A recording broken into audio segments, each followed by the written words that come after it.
Hello friend, स्वागत है आपका अपने यूट्यूब चैनल जीके वर्ल्ड 01 में। इस वीडियो में हम पढ़ेंगे भारत के भूगोल से 25 महत्वपूर्ण प्रश्न पार्ट 3। इसके पहले हमने पार्ट 2 तक कवर किया है, पार्ट 1 और पार्ट 2। दोनों पार्टों में हमने 25-25 इंपॉर्टेंट क्वेश्चन किया है भारत के भूगोल से। अगर आपने दोनों पार्ट नहीं देखा है तो जाके चैनल की प्लेलिस्ट में देख लीजिए, भारत के भूगोल के नाम से प्लेलिस्ट बनी हुई है। तो चलिए शुरू करते हैं पार्ट 3 क्वेश्चन नंबर 1 से। क्वेश्चन नंबर 1, कौन से भारतीय राज्य की अधिकतम सीमा म्यांमार से स्पर्श करती है? ऑप्शन ए मणिपुर की, ऑप्शन बी अरुणाचल प्रदेश की, ऑप्शन सी मिजोरम की, ऑप्शन डी नागालैंड की। तो सही आंसर हो जाएगा आपका ऑप्शन बी अरुणाचल प्रदेश की। भारतीय राज्य अरुणाचल प्रदेश की अधिकतम सीमा म्यांमार से स्पर्श करती है। नेक्स्ट क्वेश्चन हो जाएगा आपका क्वेश्चन नंबर 2, गुजरात के सबसे पश्चिमी गांव और अरुणाचल प्रदेश के सबसे पूर्वी छोर पर स्थित वालांग के समय में कितने घंटे का अंतराल होगा? ऑप्शन ए 1 घंटा का, ऑप्शन बी 2 घंटा का, ऑप्शन सी 3 घंटा का, ऑप्शन डी 1/2 घंटा यानी आधा घंटा का। तो सही आंसर हो जाएगा आपका ऑप्शन बी 2 घंटा का। गुजरात के सबसे पश्चिमी गांव और अरुणाचल प्रदेश के सबसे पूर्वी छोर पर स्थित वालांग के समय में 2 घंटे का अंतराल होगा। नेक्स्ट क्वेश्चन हो जाएगा आपका क्वेश्चन नंबर 3, केरल राज्य विश्व भर में निम्न में से किसके संवर्धन के लिए जाना जाता है? ऑप्शन ए रबड़ के, ऑप्शन बी गन्ना के, ऑप्शन सी गरम मसाले के, ऑप्शन डी चावल के। तो सही आंसर हो जाएगा आपका ऑप्शन सी गरम मसाले के। केरल राज्य विश्व भर में गरम मसाले के संवर्धन के लिए जाना जाता है। नेक्स्ट क्वेश्चन हो जाएगा आपका क्वेश्चन नंबर 4, भारतीय दलहन अनुसंधान संस्थान स्थित है? ऑप्शन ए नई दिल्ली में, ऑप्शन बी वाराणसी में, ऑप्शन सी कानपुर में, ऑप्शन डी लखनऊ में। तो सही आंसर हो जाएगा आपका ऑप्शन सी कानपुर में। भारतीय दलहन अनुसंधान संस्थान कानपुर में स्थित है। नेक्स्ट क्वेश्चन हो जाएगा आपका क्वेश्चन नंबर 5, शिव समुद्रम जलप्रपात किस नदी पर अवस्थित है? ऑप्शन ए कावेरी नदी पर, ऑप्शन बी कृष्णा नदी पर, ऑप्शन सी गोदावरी नदी पर, ऑप्शन डी महानदी पर। तो सही आंसर हो जाएगा आपका ऑप्शन ए कावेरी नदी पर। शिव समुद्रम जलप्रपात कावेरी नदी पर अवस्थित है। नेक्स्ट क्वेश्चन हो जाएगा आपका क्वेश्चन नंबर 6, तमिलनाडु एवं कर्नाटक का जल विवाद संबंधित है? ऑप्शन ए कृष्णा नदी से, ऑप्शन बी गोदावरी नदी से, ऑप्शन सी कावेरी नदी से, ऑप्शन डी महानदी से। तो सही आंसर हो जाएगा आपका ऑप्शन सी कावेरी नदी से। तमिलनाडु एवं कर्नाटक का जल विवाद कावेरी नदी से संबंधित है। कावेरी जल विवाद करीब 150 वर्ष पुराना है और यह 1892 और 1924 ईस्वी में तत्कालीन मद्रास प्रेसिडेंसी और मैसूर राज्य के बीच मध्यस्थता के 2 समझौतों से संबंधित है। कर्नाटक और तमिलनाडु के बीच कावेरी जल विवाद 1974 ईस्वी में शुरू हुआ, जब कर्नाटक ने तमिलनाडु की सहमति के बिना नदी के पानी को मोड़ना शुरू कर दिया था।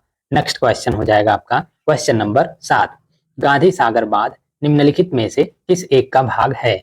ऑप्शन ए चंबल परियोजना का, ऑप्शन बी कोसी परियोजना का, ऑप्शन सी दामोदर घाटी परियोजना का, ऑप्शन डी भाखड़ा नांगल परियोजना का। तो सही आंसर हो जाएगा आपका ऑप्शन ए चंबल परियोजना का। गांधी सागर बांध चंबल परियोजना का एक भाग है। नेक्स्ट क्वेश्चन हो जाएगा आपका क्वेश्चन नंबर 8, भारतीय बागवानी विश्वविद्यालय कहाँ पर स्थित है? ऑप्शन ए देहरादून में, ऑप्शन बी मसूरी में, ऑप्शन सी बंगलुरु में, ऑप्शन डी सोलन हिमाचल प्रदेश में। तो सही आंसर हो जाएगा आपका ऑप्शन डी सोलन हिमाचल प्रदेश में। भारतीय बागवानी विश्वविद्यालय सोलन हिमाचल प्रदेश में स्थित है। नेक्स्ट क्वेश्चन हो जाएगा आपका क्वेश्चन नंबर 9, निम्नलिखित में से कौन सा एक भारत का प्राकृतिक बंदरगाह नहीं है? ऑप्शन ए कांडला बंदरगाह, ऑप्शन बी चेन्नई बंदरगाह, ऑप्शन सी पारादीप बंदरगाह, ऑप्शन डी मुंबई बंदरगाह। तो सही आंसर हो जाएगा आपका ऑप्शन बी चेन्नई बंदरगाह। इनमें से चेन्नई बंदरगाह जो है वो भारत का प्राकृतिक बंदरगाह नहीं है, बाकी कांडला बंदरगाह, पारादीप बंदरगाह और मुंबई बंदरगाह ये तीनों जो है वो भारत के प्राकृतिक बंदरगाह हैं। नेक्स्ट क्वेश्चन हो जाएगा आपका क्वेश्चन नंबर 10, आम्र वर्षा मैंगो शॉवर संबंधित है? ऑप्शन ए आमों की बौछार से, ऑप्शन बी आम का टपकना से, ऑप्शन सी बिहार एवं बंगाल में मार्च अप्रैल में होने वाली वर्षा से, ऑप्शन डी आम की फसल से। तो सही आंसर हो जाएगा आपका ऑप्शन डी आम की फसल से। आम्र वर्षा आम की फसल से संबंधित है।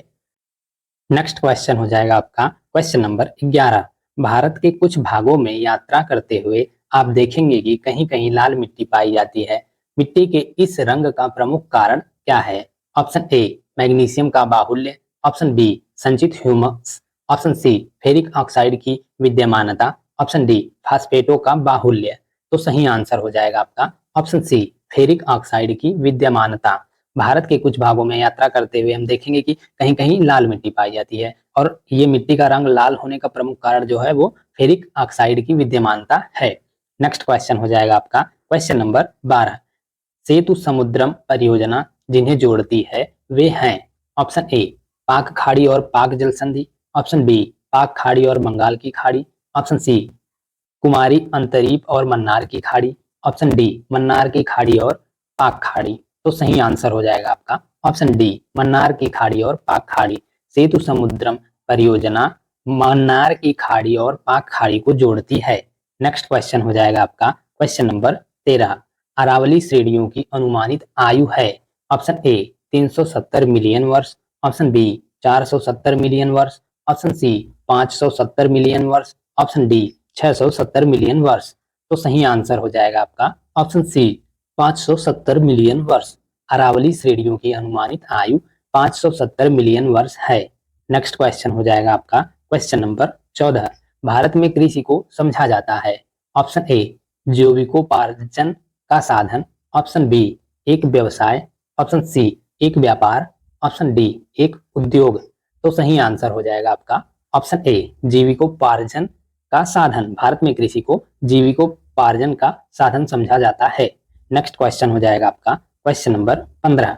इसका उपयोग मिट्टी की लवणता एवं क्षारीयता की समस्या का दीर्घकालीन हल है ऑप्शन ए रॉक फॉस्फेट का, ऑप्शन बी जिप्सम का, ऑप्शन सी खाद का, ऑप्शन डी यूरिया का।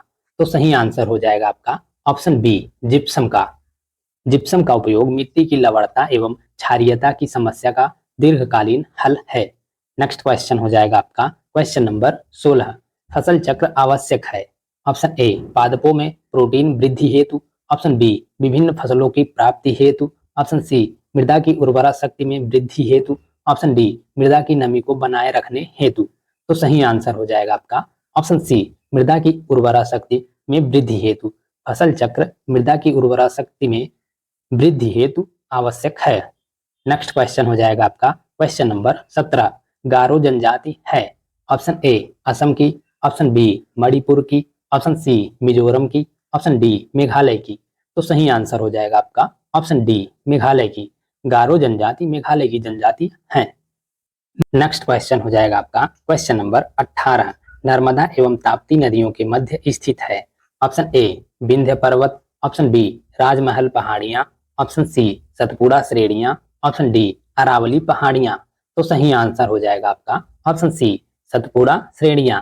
नर्मदा एवं ताप्ती नदियों के मध्य सतपुड़ा श्रेणियां स्थित हैं। नेक्स्ट क्वेश्चन हो जाएगा आपका क्वेश्चन नंबर 19। एक जनजाति जो सरहुल त्योहार मनाती है वह है option A Santhal, option B Bhil, option C Tharu, option D Munda. तो सही आंसर हो जाएगा आपका ऑप्शन डी मुंडा जनजाति। मुंडा जनजाति सरहुल त्योहार मनाती है। नेक्स्ट क्वेश्चन हो जाएगा आपका क्वेश्चन नंबर 20। निम्नलिखित में से कौन सा जनपद नर्मदा बेसिन का भाग है option A Rajnandgaon, option B Raipur, option C Bastar, option D Korba. तो सही आंसर हो जाएगा आपका ऑप्शन ए राजनंदगांव। इनमें से राजनंदगांव जनपद जो है वो नर्मदा बेसिन का भाग है। नेक्स्ट क्वेश्चन हो जाएगा आपका क्वेश्चन नंबर 21। हरित क्रांति में प्रयुक्त मुख्य पादप कौन सा था ऑप्शन ए जैपोनिका चावल, ऑप्शन बी भारतीय चावल, ऑप्शन सी एमर गेहूं, ऑप्शन डी मैक्सिकन गेहूं। तो सही आंसर हो जाएगा आपका ऑप्शन डी मैक्सिकन गेहूं। हरित क्रांति में प्रयुक्त मुख्य पादप या मुख्य फसल मैक्सिकन गेहूं था। नेक्स्ट क्वेश्चन हो जाएगा आपका क्वेश्चन नंबर 22। निम्नलिखित में से कौन सी नदी पश्चिम की ओर बहती है option A Ganga, option B Narmada, option C Godavari, option D Yamuna. तो सही आंसर हो जाएगा आपका ऑप्शन बी नर्मदा। इनमें से नर्मदा नदी जो है वो पश्चिम की ओर बहती है। भारत में पश्चिम की ओर बहने वाली दो प्रमुख नदियां जो है वो नर्मदा और ताप्ती हैं। ये आपको ध्यान में रखना होगा क्योंकि ये काफी इंपॉर्टेंट क्वेश्चन है, अक्सर पूछता है। नेक्स्ट क्वेश्चन हो जाएगा आपका क्वेश्चन नंबर 23। संकोश नदी किसकी सीमा बनाती है? ऑप्शन ए बिहार एवं पश्चिम बंगाल के बीच, ऑप्शन बी असम एवं अरुणाचल प्रदेश के बीच, ऑप्शन सी असम एवं पश्चिम बंगाल के बीच, ऑप्शन डी बिहार एवं झारखंड के बीच। तो सही आंसर हो जाएगा आपका ऑप्शन सी, असम एवं पश्चिम बंगाल के बीच। संकोश नदी असम एवं पश्चिम बंगाल के बीच सीमा बनाती है। संकोश नदी भारत में प्रवेश करने के बाद यह असम एवं पश्चिम बंगाल की सीमा पर बहती है। नेक्स्ट क्वेश्चन हो जाएगा आपका क्वेश्चन नंबर 24। छोटा नागपुर पठार ऑप्शन ए एक अग्र गंभीर है, ऑप्शन बी एक पद स्थली है, ऑप्शन सी एक गर्त है, ऑप्शन डी एक समप्राय भूमि है। तो सही आंसर हो जाएगा आपका ऑप्शन ए एक अग्र गंभीर है। छोटा नागपुर पठार जो वो एक अग्र गंभीर है। नेक्स्ट क्वेश्चन हो जाएगा आपका क्वेश्चन नंबर 25। उज्जैन स्थित है। ऑप्शन ए चंबल नदी के तट पर, ऑप्शन बी गोदावरी नदी के तट पर, ऑप्शन सी क्षिप्रा नदी के तट पर, ऑप्शन डी नर्मदा नदी के तट पर। तो सही आंसर हो जाएगा आपका ऑप्शन सी क्षिप्रा नदी के तट पर। उज्जैन क्षिप्रा नदी के तट पर स्थित है। Thank you guys for watching. इस वीडियो में हमने भारत के भूगोल से 25 महत्वपूर्ण प्रश्न पार्ट 3 कवर किया है। इसके पहले हमने पार्ट 2 तक कवर किया भारत के भूगोल से। दोनों पार्ट में हमने 25-25 इंपॉर्टेंट क्वेश्चन किया है। अगर आपने दोनों पार्ट नहीं देखा है तो जाके चैनल की प्लेलिस्ट में देख लीजिए। भारत के भूगोल के नाम से प्लेलिस्ट बनी हुई है। आपको प्लेलिस्ट की लिंक डिस्क्रिप्शन में भी मिल जाएगी। इसके नेक्स्ट वीडियो में हम पार्ट 4 करेंगे हम भारत के भूगोल से। उसमें भी 25 इंपॉर्टेंट क्वेश्चन हम कवर करेंगे। तो वीडियो में कंटिन्यूअस बने रहिएगा। And thank you for watching.